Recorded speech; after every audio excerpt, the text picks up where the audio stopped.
Okay, item number 4, revenue forecasting 2019-2020. Director of Finance, B.J. Yes, sir. Give me 1 second here. Trying to get set up. It's gonna be riveting. Yes, All right. totally. Don't fall asleep. Alright. Yeah, I brought some hard copies if you guys would like one. Thank you. Thanks.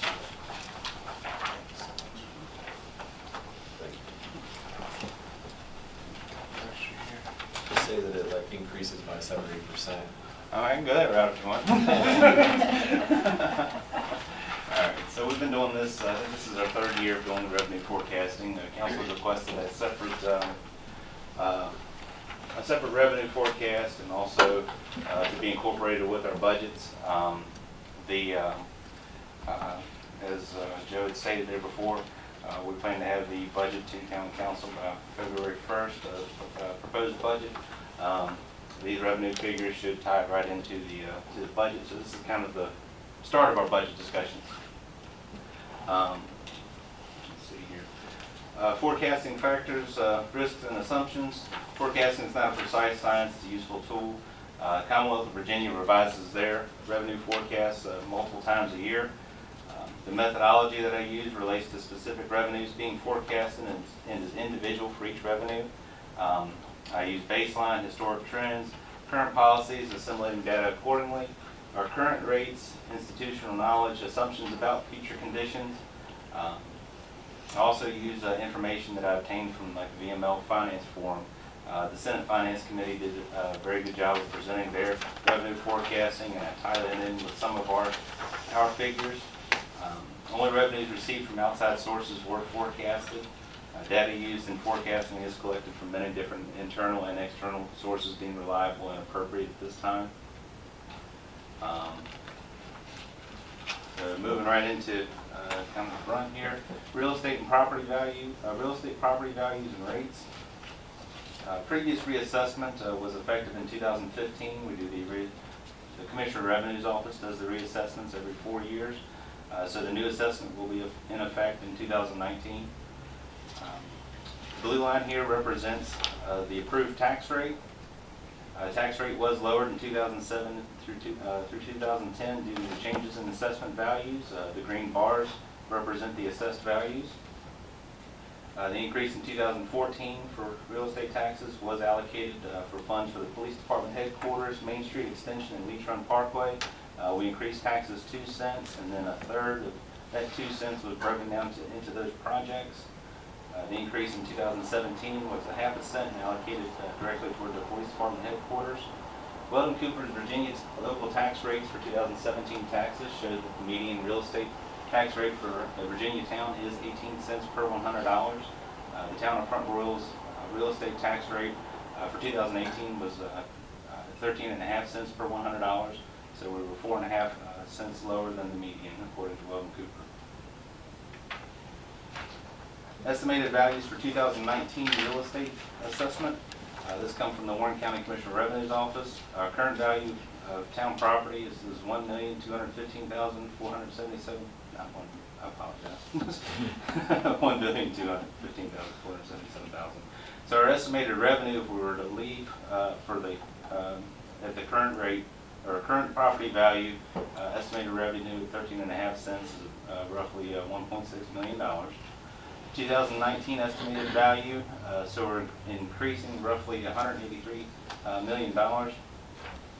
The estimated revenue of 13.5 cents would bring us to $1.8 million, well, $1,824,339. Increase in revenue of $183,000.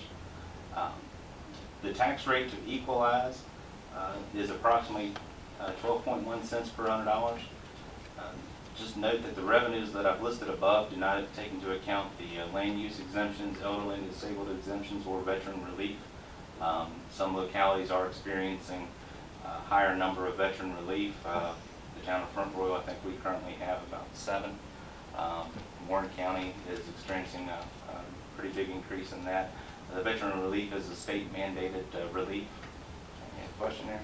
What is the estimated discount rate that you're gonna apply to that? Did you say 7 houses or 7%? No, 7, the veterans are about, we have about 7 properties that are, Okay. yeah, I apologize. So the discount rate does change from year to year based on the qualifications for elderly and disabled. It's based on the U.S. poverty rate, so being a deferred customer does change from year to year based on the poverty rate. So there's a little bit of a fluctuation there. And offhand, No, you answered my question. Yeah, okay. You got it, yeah. all right. So real estate tax revenue. So the 2 charts here, the top one is if we were to leave the rates at 13.5 cents.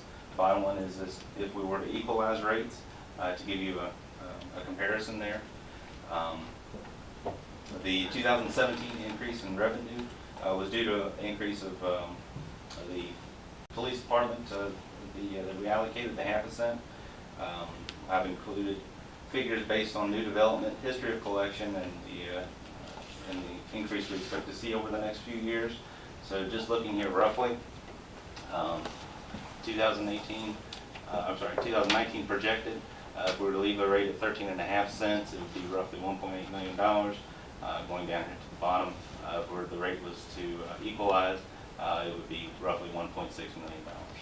Again, about $183,000 increase if we were not to equalize the taxes. I'm sorry, as I go through this, if you have any questions, feel free to stop me at any time. Okay, but go back one second. Okay. To make sure we truly understand this. In the orange up there, that is, if we just maintain the 0.135 rate, Correct. that's assuming that our property tax this year is at this level, and then that 1.8 would be added on? Is that the way I understand that? If we were to leave the rate at our current real estate tax rate, 1.8 is what we would receive. If we were to equalize, we would receive roughly 1.6 million. In other words, reduce the tax rate. Correct. Correct. I'm sorry. I got kind of confused because of that 1%. You don't have that worked in there anywhere, do you, B.J., the way I look at that? What 1% are we talking about? Remember, There's no projected increase worked into this. No increase, no. This is just based on the difference in the reassessments. That's all it's. Question. Yeah. Are we required at this level to do the equalization, or is it optional? It is optional. The only thing that would be required of us is if the revenue increase were to surpass 1% of our budget, then we would have to do a budget amendment, which we'd have to hold a public hearing, advertise, and then vote on it. Because the increase does not equate to more than 1% of our budget, we are not required to do a public hearing or budget amendment. Although if we were to equalize, we would still do a budget amendment so we can realize that additional revenue. It's a little difficult, hard to explain because our taxes, half are due in one fiscal year, the other half is due in the other fiscal year, so it gets a little confusing. All right, well, thank you. Okay. Anything? Question? BJ, approximately what is 1%? How much is 1% in dollars? Based on the new assessment.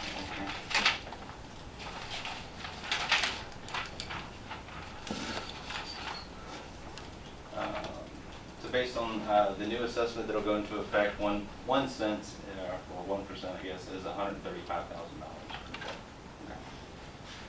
Real estate tax, so when the change has to be greater than 1% of our total budget? Yeah. So Or change roughly over prior year? over our total budget, so roughly $500,000. Okay, yeah. I was just close to that. Any other questions on this one? That was helpful. Okay. Personal property tax. Personal property tax is comprised of taxes on vehicles, boats, business equipment, etc.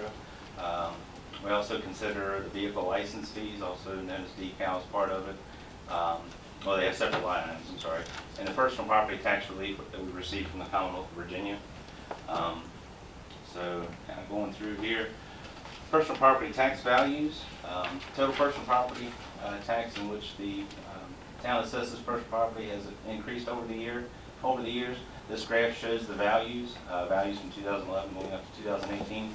As you see, the values have increased. Increase in value does not necessarily translate to additional revenue due to the offset incurred from personal property tax relief, proration of taxes, and exoneration of tax.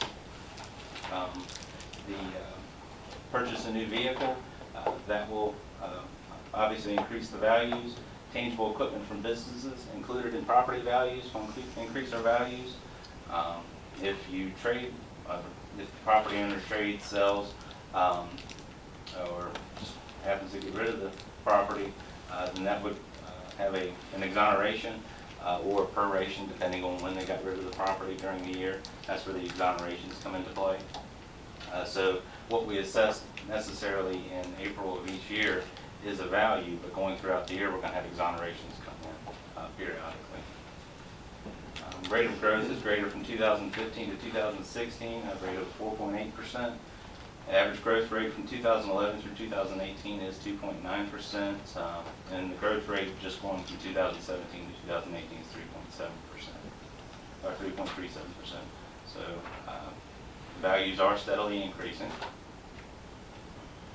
Personal property tax relief. This is the money that we received from the Commonwealth of Virginia to be credited to qualifying vehicles that are for personal use. The Commonwealth of Virginia has paid the town of Front Royal $287,000 each year since 2005. This is based on a cap set by the 2005 General Assembly. The blue line represents the $287,000 that we received from the state. The orange line represents the amount of tax relief that we have allocated to the taxes. The town is mandated to equalize the tax relief rate by the Commonwealth of Virginia. Our goal is to have that orange line as close to that blue line as possible. It is indeed based on previous years, our best estimates. The town's personal property tax relief rate for qualifying vehicles and values in 2018 was 60%. Based on the trends that we're seeing from 2016 through 2018, the personal property tax relief rate will need to be adjusted to 56% for 2019. So we're required to do that? Yes, we are mandated by the Commonwealth to equalize it. So what happened in 2012, 13, 14, 15, 16, 17? We didn't equalize it that much. I'm sorry, that was a different time, but it got better when you started, right? Yes. There you go. We are mandated to equalize, but what happens is that our revenues end up absorbing the hit from that. But it is a mandate from the state of Virginia that we equalize it. So, and we have a little bit of an upward trend there in 18. So we need to do a better job. Has it been? It's been at 60% for that whole time? No, it was, I think in 2008 it was 70%, and then it went down to 67%, and it's slowly dropping. The more vehicles that qualify for it, obviously, the less we have to spread out, because the 287,000 from the state isn't changing. Well, that was what I was getting at, is how come the 287 isn't changing and we're going to have to continually drop the tax relief? I mean, there's more vehicles on the road. You're exactly right.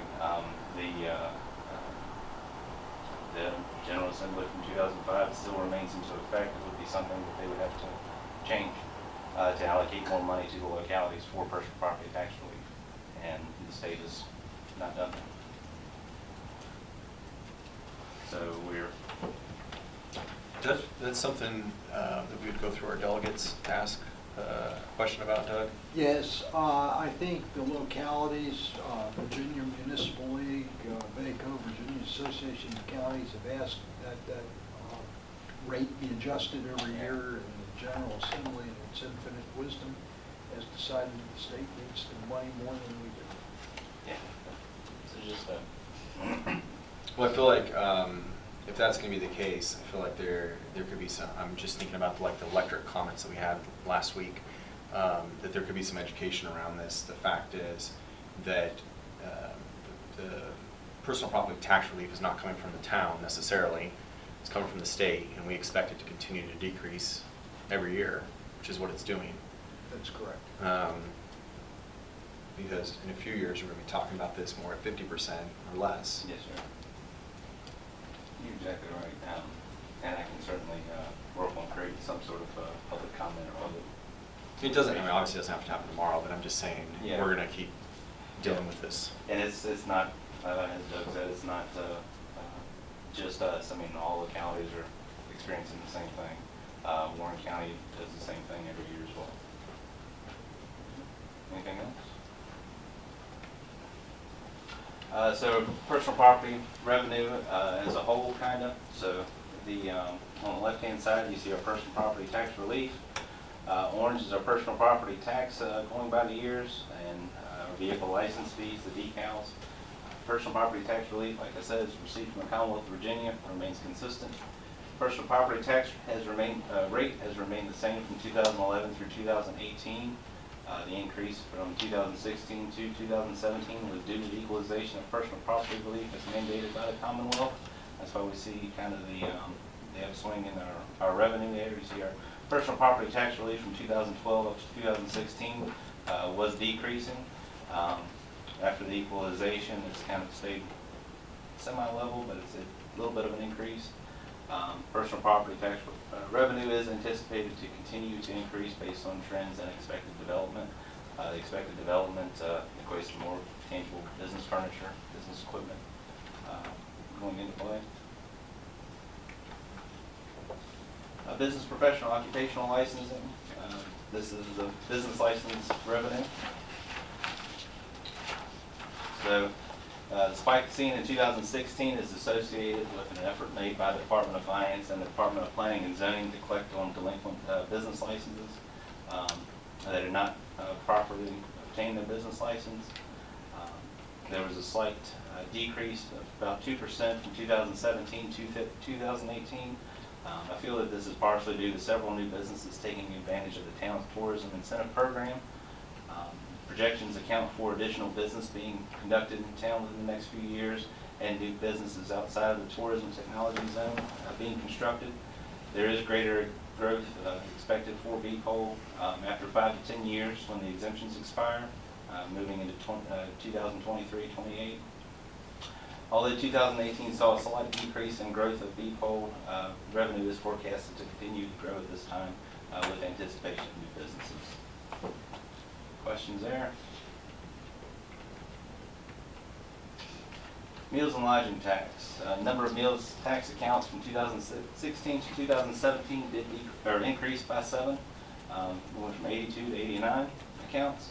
In 2018, the number of meals tax accounts decreased by 2. We lost 2 accounts. The number of lodging accounts decreased by 1 from 2007 to 2018. We did lose 1 lodging account there. Meals and lodging tax. Actual revenue has increased year over year for the last 8 years at an average of 5% each year for meals tax, and has continued this trend into fiscal year 19 thus far. Meals tax growth rate in fiscal year 19 is slightly higher than fiscal year 20 through 22 due to at least 1 new restaurant that is anticipated to open in fiscal year 19. Decrease in meals growth and lodging revenue in 15 is partially associated to a large construction project being completed, which has resulted in employees leaving the area. You can see in both meals and lodging for 2015, there's a little bit of a drop. Lodging tax revenue for fiscal year 18 slightly decreased when compared to 17. It decreased approximately 1%, possibly due to us losing that 1 account. Lodging tax is projected to remain fairly level at this time. As you see, 2017, 2018, they're fairly low, and not aware of any new lodging businesses coming to the area at this time, not within the town at least. But our meals continues to be on an upward trend. Pilot payment in lieu of taxes. This is the money that we collect from out in the corridor. The blue line represents the money that we receive from Warren County based on the MOU that we have in place. Orange line represents the money that we receive from the utility bills coming in. A slight decrease in 2017 for pilot collected on the utility bills, partially due to a few businesses closing. Some of these properties reopened in 2018 as new businesses. Increase of 4% from 2017 to 2018 for pilot collected through utility bills. Pilot revenue is expected to have more of an increase in 2020 due to growth in the corridor with new businesses coming in and construction being completed on some major projects.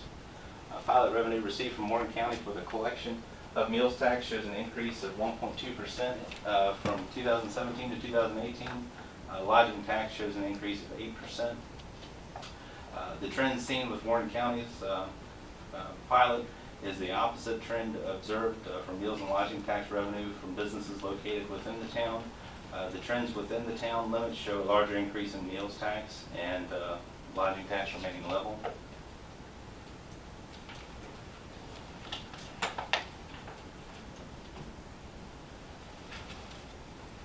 State aid for the police department. House Bill 599 funding of 1979 distributes aid to localities based on general fund revenue received by the Commonwealth of Virginia. Their decrease shown from 2011 to 2012 was from the state's funding, obviously. 2017 had a 3.2% increase. 2019 revenue is currently showing a 4% increase. Revenue for 2020 is anticipated to remain level based on information that I received at the DML Finance Forum here just a couple weeks ago. So hopefully we'll maintain the rates that the money that we're receiving here in 2019 for the next few years. Communications tax. Communications tax is from service providers who are responsible for remitting communication tax to the Commonwealth of Virginia Department of Taxation. The Department of Taxation then distributes communication tax proportionally to localities. A report given by the Senate Finance Committee reported that the use of prepaid calling cards is causing a decrease in communication sales and use tax because service providers are not the entity conducting the sales of prepaid cards, and therefore they're not collecting it. The Commonwealth realizes that this is a concern of revenue loss and continues to work on a solution. The average decrease in revenue year over year from 2016 to 2018 is a 3% decrease.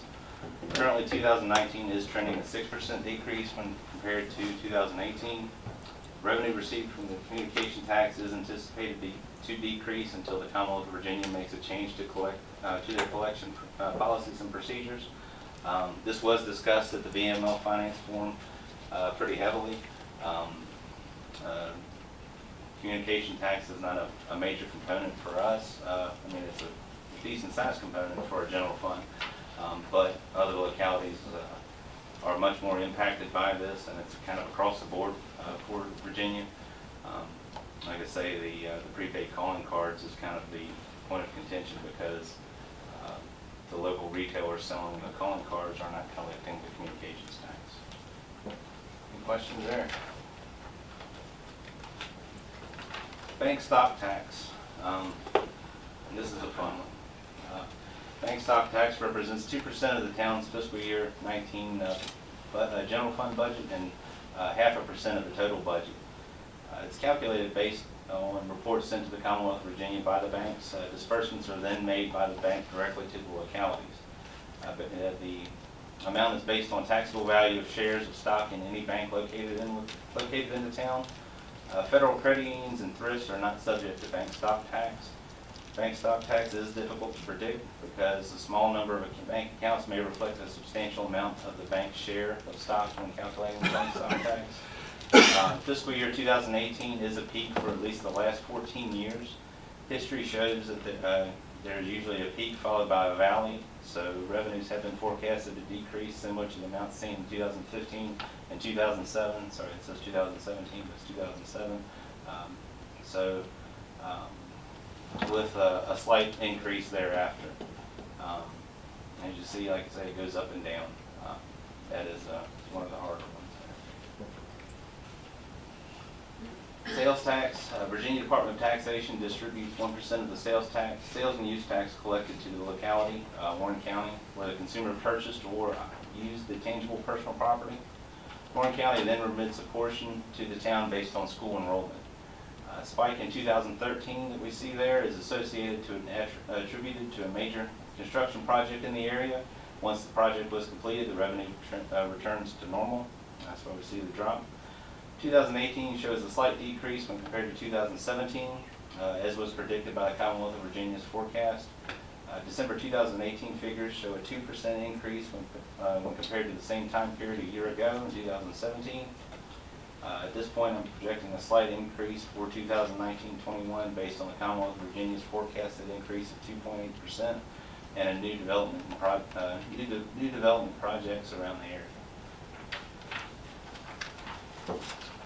Town fines. These are fines issued by the police department for violations. There was an increase in 2017 and 2018 that's associated with more tickets being issued. The purpose for issuing tickets is not to generate revenue, but to increase safety. The town must have a revenue line item in order to receive the revenue. Traffic enforcement units work to solve traffic problems and increase safety on town streets by enforcing the traffic code, particularly in problem areas, which can be shown with crash data that illustrates the effectiveness of the unit. I did project out a figure for 2019. Me and the police department got together. This isn't something I want to project out too much further. It's kind of a case-by-case basis.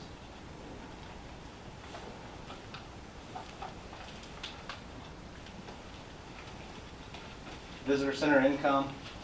This isn't a major income for us, but I thought I would highlight it because of the increase that we've seen. So the town's visitor center receives revenue from the sale of local merchandise. This revenue is received into the general fund as a whole, and then the general fund helps fund the tourism department. I'd like to note that all the town lodging tax is also allocated to the visitor center. So Visitor Center began enhancing its sales by self-promoting, including mailing brochures and utility bills, panels on the outside of the Visitor Center, and promoting on social media. Fiscal year 19 revenue from July through December of 2018 is approximately $17,000. This figure is greater than the annual sales for the previous several years. As you see, we have a kind of drastic upward trend there. Revenue from the Visitor Center is expected to increase with the additional displays and merchandise being added.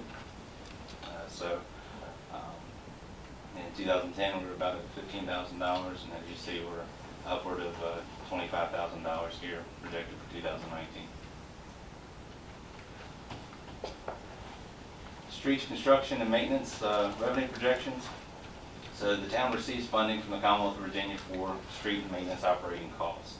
Fiscal year 19 shows an increase of approximately 2.99% when compared to fiscal year 18. Senate Finance Committee is projecting a 3.1% growth for fiscal year 20, but the growth does not necessarily translate to additional distribution to localities. At this point, I'm projecting an increase of 2.5% for fiscal year 20 and a 2.2% increase for fiscal years 21, 22. As you see, since 2006, we've kind of had a pretty much an upward trend there. Revenue sharing. Revenue sharing is what we receive from the Commonwealth of Virginia. It allows the state and the locality to share the expense on some major projects. At this time, the town does not have confirmation of any projects in fiscal year 20 that will be part of revenue sharing program. The town has applied for the primary extension program, which will provide additional funding for paving projects if approved. The town will receive notification in April 2019 regarding the possibility of additional funding from the primary extension program. We are not including any money from primary extensions in our budget that will be presented here in February because we don't have confirmation that we're getting the money yet. Once we get confirmation, if we get approved, we'll come back to council with a budget amendment.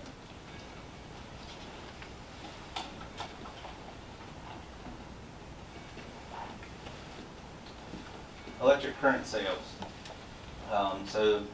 Top right graph there shows projected kilowatt hours purchased versus sold.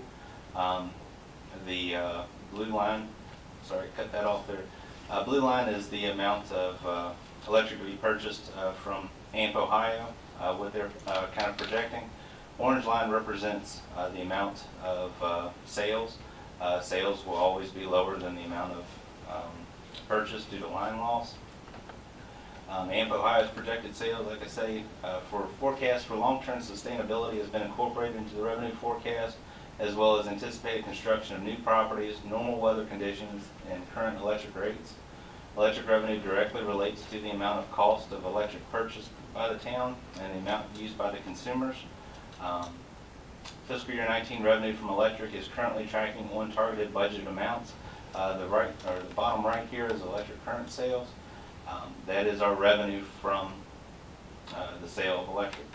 The 2018 ended at about 18.4 million. 2019 is tracking at 19.4 million, so $1 million over 2018. This directly relates to what the consumers are using. Congestion charges incurred by the town require the power cost adjustment to be adjusted periodically, either raised or decreased based on charges received by the town. Electric current sales revenue is projected to slightly increase year over year. Questions there? How much control do we have over our own electric rates? I mean, I know we base it on usage and everything else like that, but if we decided to raise those rates and reduce the... Actually, we will be coming to council in February with a cost of service study that basically gets the electric back to where it needs to be to get the money to increase the base rate and lower the PCA. Because what we're doing now is, like I was stating in the meeting, that we're using the PCA to compensate until we get the base rate straightened out. Okay. So when are you coming back with that? February. I'm having February 4th is tentative, but I can't confirm it yet. So I think that, as you know, that's going to alleviate a lot of people's concerns. Actually, I think it's a good idea. Okay.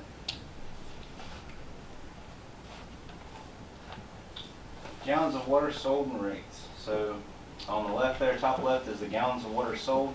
As you see, 2015 we had a spike in the gallons of water sold, then it starts decreasing going down through 2018. The 2015-2016, a heavy commercial user was doing some testing. After the testing was done, we started seeing the lower levels there. Bottom left corner is the water and sewer charges for 4,000 gallons of water. This is strictly our rates. Orange line is our sewer rate. Blue line is our water rates for residential. The orange line, as you see with the sewer, it kind of spikes there in 2014, then drops down. Sewer rate decreased in 2015 because of the zero interest loan that we received for the wastewater treatment plant expansion. The town does plan to have an updated study done for the water and sewer rates once more information is available on some major capital projects, such as the water loop structure that we're considering, and what may be necessary for our I&I and the wastewater treatment plant phase 2. Sale of water and sewer. So 2015 spike in sales of water and sewer coincide with the trend that we just seen in the gallons of water sold. You see it kind of decreasing there. Sales of water and sewer are difficult to forecast due to the weather. Ambient temperatures play a major role for some commercial users' water consumption. The amount of water rainfall will also impact the water usage due to the necessity of watering lawns, athletic fields, and gardens. Overall, water sales decreased 1% and sewer sales decreased 2% from 2017 to 2018. Rather wet year, so we see a decrease there. Revenues are projected to increase due to growth in and around town. I have taken into account changes in the amount of contractual obligations for commercial users. For the next few years, we have some contractual amounts that will change. That's why you see the blue line kind of getting closer to the orange line there, with the contractual amounts changing for the next few years. Solid waste sales of service. Rates for refuse service are flat rates based upon the type of container and/or services received. We did add a tipping fee in 2010 that we paid to Warren County and remit to them. The number of commercial refuse customers decreased from 2011 to 2012, causing a decrease in revenue. That's why we see the little valley there. Refuse rates were increased in July of 2013 and July of 2016. So we see the increase in 2013, another increase in not 2016, but in 2017. July of 2016 would have been fiscal year 2017. Sales of service decreased in 2018 due to less commercial customers than in 2017. Years 2019 through 2022 are projected to decrease slightly each year due to a decrease in commercial service customers. That's about all I have. Any questions, comments? Anything?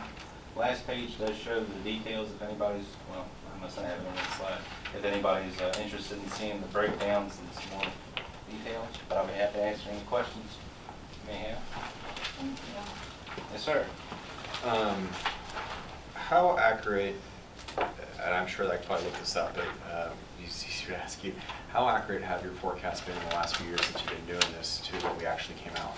The many of them are within a few percent. The very last, How about this? Overall, have we been adversely affected by being off on our forecast? no, been very close. Okay. Been very close. I appreciate that, and I remember when you started doing that and how you're a little bit nervous about projecting out Yeah, over the years. well, and I That's still what's get nervous on these things because, you know, hot, cold weather, your electric will go up or down.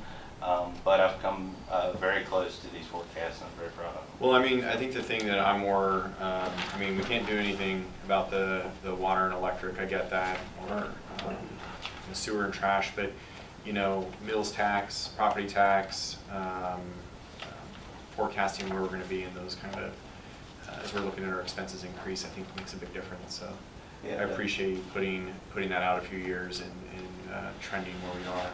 And I appreciate all the staff's help. I mean, I've definitely relayed to them. Jeremy's helped give me some information with the planning and zoning. PD's helped me out with the fines. Felicia's helped me out with meals, lodging, depot, you know, figuring out what's coming in. So, I mean, it's a lot of different things to take into account, and one will have an effect on another, so you know. And I'm just saying this more for the general group, but before Joe and BJ, we were, at least in the first year that I had experienced it, we were just presented a budget with an increase in expenses and no real sign of why our revenues, or how our revenue was increasing and anything else to offset that. So it was a lot harder to adopt a budget, I thought, before we actually had the logic behind it. So I really appreciate it. Mr. Napier, the previous meeting we asked about, have you figured out the process of this assessment, or whether we decrease, increase? If the revenues that come in exceed 1% higher than budgeted, we have to hold. So that's 500,000. 500,000. Yeah, we have to hold a new public hearing, and in order to, it acts as a tax increase. It's going to exceed 1%. That's the magic number. Is that what you're asking for? Yeah, because we got confused with that 1% and then equalizing, and whether we went up or whatever. So We are not required to equalize. we are not required to equalize. We are not required to equalize. Correct. Okay. That's the magic number, that 1%. So if it doesn't exceed 1%, we're okay. So anything that's 500,000, we don't have to do anything. Correct. But anything over 500,000, We have to treat that as a tax increase. then we have to go through the process. Yes. Okay. Is that clear to everybody? That was a little confusing before. The property tax increase, 2018 to 2019, is that already taken into account in the projected 2019 budget in here? Because in 2018, the actual was 281, projected was 292. So that doesn't look, oh, I'm sorry. You look at the very top line there, it's 1.6. So it's I've taken into account us equalizing taxes as far as this forecast goes. Now the budget that we Say presented. the real estate tax is equalized at the 1.6 then? that's what Yes, you're that's saying. equalized. Okay, Yes, sir. so this budget with a 2% increase to our general fund, does not include if we left our taxes alone That's correct. or an increase in the tax rate. That is correct. Okay, so if we had that change, this would roughly be about a 3%, somewhere in that ballpark. And, More than that, actually. it'd be you're talking about just for real estate tax? Yeah. Just for real estate tax, it would be roughly around 2% actually, because it's $183,000. Okay, so that would take the overall to 4%. Oh, the 3%, overall, the overall, okay, I apologize 3% for on the the general overall. I was trying to figure out how much our general fund is increasing. If last year it increased nearly 5%. If we equalize, it increases 2%. But if we don't equalize, No, if we don't equalize, we would increase 2%. right? But Yeah. if we equalize, No. yeah, you're right. if we you're don't right. equalize, it's going to be. If we equalize, it's going to be 2%. Yes, If we equalization. don't equalize, it's going to be. 3, little That's 3%. what I was asking. Okay. And we're still less than what we increased in our general fund last year and the year prior to that. We were closer to 5% each year in revenues. Correct. Okay. So if you, So if the you re- don't the re- equalize, then we're looking at 150,000. No, the reason why I'm bringing that up is because it looks like a lot potentially of money to the general fund that we weren't necessarily counting on, but it's still less overall of what we increased over prior years, revenue-wise, where we were closer to 5% in our general fund. And even, am I saying that wrong? No, you're exact. No, you're Okay. correct. You're correct. You're correct. So even if we take that money or, don't reduce the tax rate, we're not bringing in as much money in our general fund this year is basically what I'm saying. Well, he forecast to us last year that'd be almost flat. Right, so the reason why I'm bringing that up and just clarifying that is because even with the real estate tax, that puts us at 3% versus a 5% over the last 2 years, and I'm still positioning, this is where it's coming to, I'm still positioning that there's gonna be a tax increase to get us closer to that 5%. So that's why I'm bringing this up. Despite the fact that you're hearing about that increase in the real estate taxes, that's not gonna offset our budget enough, I think, to cover some of the increased costs of the police department and everything else, so. I agree. We've been pushing that for a long time.